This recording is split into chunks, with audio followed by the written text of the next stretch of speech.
নমস্কার বন্ধুরা। আমার নাম ঋতু এবং এটি আমার দ্বিতীয় বিবাহ। আমার জীবনটা অনেকটা নদীর মতো, যার স্রোত কখন কোন দিকে বইবে তা আগে থেকে বোঝা মুশকিল। আমার প্রথম স্বামীর আকস্মিক মৃত্যু হয়েছিল বিয়ের মাত্র কয়েকদিন পরেই একটি মর্মান্তিক বাস দুর্ঘটনায়। তখন আমার বয়স ছিল মাত্র 24 বছর। জীবনটা ঠিকমতো শুরু হওয়ার আগেই যেন সব শেষ হয়ে গেল। এত অল্প বয়সে বৈধব্যের বোঝা আমার আর আমার পরিবারের উপর নেমে এসেছিল। সেই কঠিন সময়ে আমার মা-বাবা আমার ভবিষ্যতের কথা ভেবে অত্যন্ত চিন্তিত হয়ে পড়েন। সমাজের নানা কথা আর আমার একাকী জীবনের কথা ভেবে তারা একজন 47 বছর বয়সী ব্যক্তির সঙ্গে আমার দ্বিতীয় বিয়ের ব্যবস্থা করেন।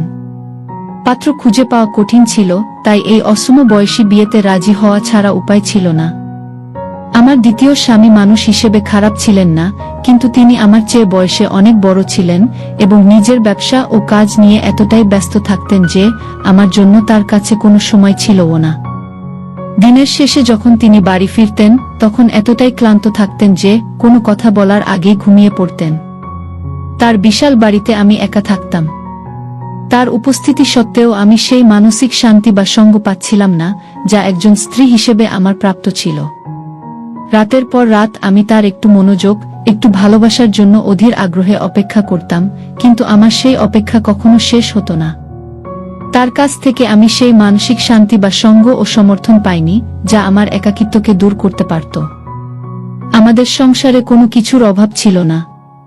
টাকা পয়সা, গাড়ি বাড়ি, সব ধরনের আধুনিক সুযোগ সুবিধা ছিল, কিন্তু যে জিনিসটার অভাব ছিল তা হলো স্বামীর ভালোবাসা ও সঙ্গ। এই অনুভূতিটা আমাকে ভেতর থেকে কুরে কুরে খাচ্ছিল। প্রত্যেক মহিলার মতোই আমিও চাইতাম আমার স্বামী আমার যত্ন নিক, আমার সঙ্গে গল্প করুক, আমার দিনের কথা শুনুক। কিন্তু তার জগতে আমার কোনো স্থান ছিল না। বাড়ির সমস্ত কাজ করার জন্য একজন বিশ্বস্ত চাকর, বীরেন কাকা, থাকায় আমাকে কিছুই করতে হতো না। তাই আমার দিন কাটত অফুরন্ত অবসরে, আর এই একাকিত্ব ও শূন্যতা আমাকে ধীরে ধীরে গ্রাস করছিল। একদিন আমাদের সেই পুরনো চাকর বীরেন কাকা অসুস্থ হয়ে পড়লেন। তাই তিনি তার যুবক ছেলেকে আমাদের বাড়িতে কয়েকদিনের জন্য কাজে পাঠিয়ে দিলেন। পরের দিন সকালে তার ছেলে যখন কাজে এলো, আমি তাকে প্রথমবার দেখেই অবাক হয়ে গেলাম।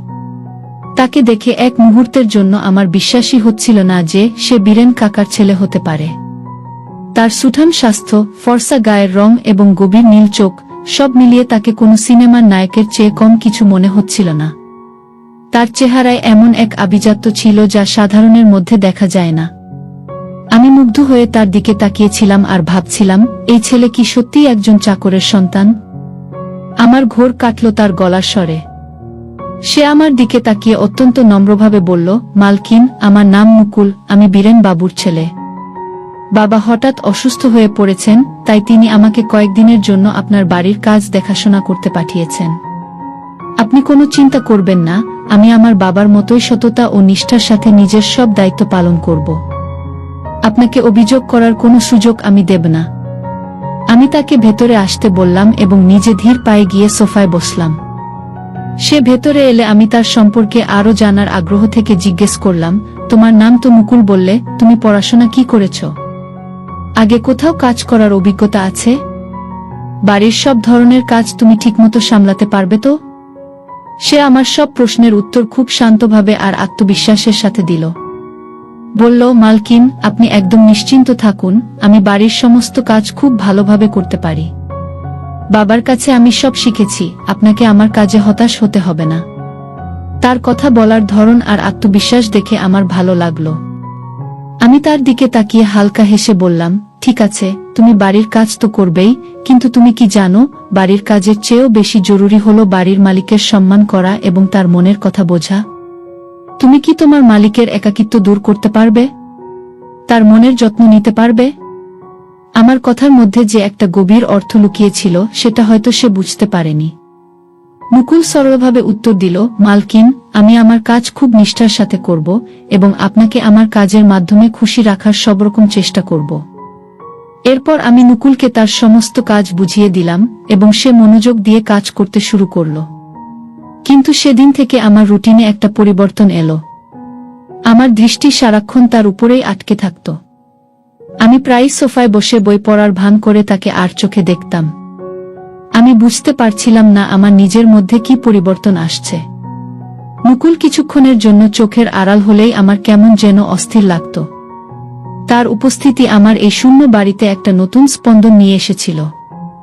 আমি তাকে ভীষণভাবে পছন্দ করতে শুরু করেছিলাম এবং অবচেতন মনে তার কাছাকাছি যেতে চাইছিলাম। আমার একাকী জীবনে মুকুলকে পাশে পাওয়ার একটা তীব্র ইচ্ছা আমার মনে জেগে উঠেছিল। আমি চাইছিলাম সে আমার এই শূন্যতা, এই একাকিত্ব পূরণ করুক। যেদিন থেকে আমি তাকে দেখেছিলাম, আমার দিনের শান্তি এবং রাতের ঘুম দুটোই যেন হারিয়ে গিয়েছিল। এর কিছুদিন পর আমার স্বামীর ব্যবসার কাজে 1 সপ্তাহের জন্য বাইরে যাওয়ার প্রয়োজন হল। যাওয়ার আগে তিনি বেশ চিন্তিত মুখে আমার ঘরে এলেন। আমি তার চিন্তার কারণ জানতে চাইলে তিনি বললেন, আগে যখনই আমি কাজের জন্য বাইরে যেতাম, বীরেন কাকা তোমার খেয়াল রাখার জন্য বাড়িতে থাকতেন, তাই আমার কোনো চিন্তা হতো না। কিন্তু এখন তিনি অসুস্থ, তাই একটু ভাবনা হচ্ছে। বীরেন কাকার নাম শুনে আমি স্বামীকে আশ্বস্ত করার জন্য বললাম, কোনো সমস্যা নেই। বীরেন কাকা নেই তো কি হয়েছে, নুকুল তো আছে। সে খুব ভালো আর দায়িত্বশীল ছেলে। আপনি নিশ্চিন্তে আপনার কাজে যান, আমার জন্য একদম ভাববেন না। মুকুল আমাদের পুরনো চাকরের ছেলে, সে আমার খুব ভালো খেয়াল রাখবে। আর আমি তো এখন বড় হয়েছি, নিজের যত্ন নিজেই নিতে পারি। আমার কথা শুনে আমার স্বামী কিছুটা আশ্বস্ত হলেন। তিনি যাওয়ার আগে মুকুলকে ডেকে আমার সব প্রয়োজনের দিকে নজর রাখতে বললেন এবং আমাকে একা রেখে কোথাও যেতে বারণ করে তার কাজের জন্য অন্য শহরে চলে গেলেন। স্বামীর চলে যাওয়ার পর আমি যেন হাঁফ ছেড়ে বাঁচলাম। ঘরে বসে মোবাইলে ভিডিও দেখছিলাম, কিন্তু আজ কিছুতেই মন বসছিল না। আমার ভেতরের একাকিত্ব আর অস্থিরতা আমাকে ঘিরে ধরেছিল। আমি বারবার মুকুলের প্রতি এক অদ্ভুত আকর্ষণ অনুভব করছিলাম। সে নিজের কাজে এতটাই মগ্ন থাকত যে আমার দিকে ফিরেও তাকাত না। তাকে কিভাবে আমার মনের কথা বলবো বা তার মনোযোগ আকর্ষণ করব, তা আমি বুঝতে পারছিলাম না। তাই আমি তার দৃষ্টি আকর্ষণের জন্য একটু ভিন্ন পথ বেছে নিলাম। আমি বাড়িতে সুন্দর এবং আকর্ষণীয় পোশাক পরা শুরু করলাম, এই ভেবে যে হয়তো এতে সে আমাকে লক্ষ্য করবে। কিন্তু তার আচরণে কোনো পরিবর্তন এলো না। সে আগের মতোই নির্লিপ্তভাবে নিজের কাজ করে যেত, যা আমার অস্থিরতাকে আরও বাড়িয়ে দিচ্ছিল। অবশেষে একদিন আমি আর থাকতে না পেরে নুকুলকে নিজের ঘরে ডাকলাম এবং আমার মনের সব জমানো কথা, আমার একাকিত্ব, আমার কষ্ট, সবকিছু তাকে বলার সিদ্ধান্ত নিলাম। যখন আমি তাকে আমার অনুভূতির কথা জানালাম, সে চুপচাপ মাথা নিচু করে আমার সব কথা শুনল। তারপর কোনো উত্তর না দিয়েই ঘর থেকে নিঃশব্দে বেরিয়ে গেল। আমি হতভম্ব হয়ে শুধু তাকিয়ে রইলাম। আমি বুঝতে পারছিলাম না নুকুলকে কিভাবে বোঝাবো। আমি তার উপর জোর করতে চাইনি, আমি চেয়েছিলাম সে মন থেকে আমার কষ্টটা বুঝুক এবং আমার প্রতি সহানুভূতিশীল হোক, কিন্তু তেমনটা হচ্ছিল না। এইসব ভাবতে ভাবতে যখন আমি প্রায় হাল ছেড়ে দিয়েছিলাম, হঠাৎ আমার মাথায় একটি নাটকীয় বুদ্ধি এলো। আমি নতুন শাড়ি পরলাম। তারপর আমি সাবধানে সিঁড়ি দিয়ে নামার সময় পা পিছলে পড়ে যাওয়ার ভান করলাম এবং ব্যথায় এমনভাবে চিৎকার করে উঠলাম যেন সত্যিই খুব লেগেছে। আমার চিৎকার শুনে মুকুল ছুটে রান্নাঘর থেকে বেরিয়ে এলো এবং আমাকে মাটিতে পড়ে থাকতে দেখে ভীষণ চিন্তিত হয়ে পড়ল। সে দৌড়ে আমার কাছে এসে বলল, আরে মালকিন, আপনার কি হয়েছে? আপনি এভাবে কিভাবে পড়লেন? আমি চোখে জল এনে কান্নার অভিনয় করে বললাম, আমি নতুন কাপড় পরেছি, ভাবলাম একটু বাহিরে ঘুরতে যাব, কিন্তু নিচে আসতেই হঠাৎ পা পিছলে সিঁড়ি থেকে পড়ে গেছি। কোমরে আর পায়ে খুব ব্যথা করছে, আমি একটু উঠতে পারছি না। আমার অবস্থা দেখে সে বলল, মালকিন, আপনি ঘাবড়াবেন না, আস্তে আস্তে ওঠার চেষ্টা করুন। আমার কাঁধে ভর দিন, আমি আপনাকে ধরে আপনার ঘরে পৌঁছে দিচ্ছি। আমি আরো কাতরানোর ভান করে বললাম, আমার হাঁটার মতো শক্তি একদমই নেই, খুব কষ্ট হচ্ছে। আমার অবস্থা দেখে তার আর কোনো উপায় ছিল না। সে আমাকে কোলে তুলে আমার ঘরে নিয়ে যাওয়ার জন্য প্রস্তুত হল। মুকুল আমাকে সাবধানে কোলে তুলে নিল। বহু বছর পর মুকুলের স্পর্শ পেয়ে আমার ভেতরটা কেঁপে উঠল। সে যখন আমাকে নিয়ে এক এক করে সিঁড়ি বেয়ে উপরে উঠছিল, আমি তার কাঁধে মাথা রেখেছিলাম। আমার মনে হচ্ছিল আমার পরিকল্পনা সফল হতে চলেছে। তার সান্নিধ্য পেয়ে আমার ভেতরের সমস্ত অস্থিরতা যেন শান্ত হয়ে যাচ্ছিল।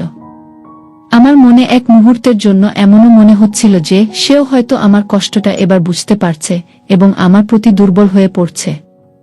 মুকুল আমাকে দ্রুত আমার ঘরে নিয়ে এসে বিছানায় শুইয়ে দিল।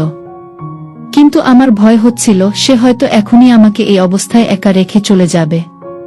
সেই ভয়ে আমি তার শার্টের কোণা ধরে ফেললাম এবং তাকে নিজের কাছে টেনে অসহায়ভাবে বললাম, মুকুল, দয়া করে আমাকে ছেড়ে যেও না। আমি এই বাড়িতে বড় একা। তুমি আমার কষ্টটা কি দেখতে পাও না? কিন্তু এবারও সে আমার কোনো মানসিক দুর্বলতার সুযোগ নিল না। সে খুব শান্তভাবে আমার হাত ছাড়িয়ে দিয়ে বলল, মালকিন, আপনি একদম চিন্তা করবেন না। আপনি বিশ্রাম করুন, আমি এখনই একজন ভালো ডাক্তারকে ফোন করে ডেকে আনছি। এই বলে সে ঘর থেকে বেরিয়ে গেল। প্রায় 1.5 ঘন্টা পর মুকুল যখন বাড়ি ফিরল, তখন তার সঙ্গে একজন মহিলা ডাক্তারও ছিলেন। ডাক্তার আমাকে ভালো করে পরীক্ষা করলেন এবং বললেন, ভয়ের কিছু নেই। আপনার শুধু সামান্য আঘাত লেগেছে, কোনো হাড় ভাঙেনি।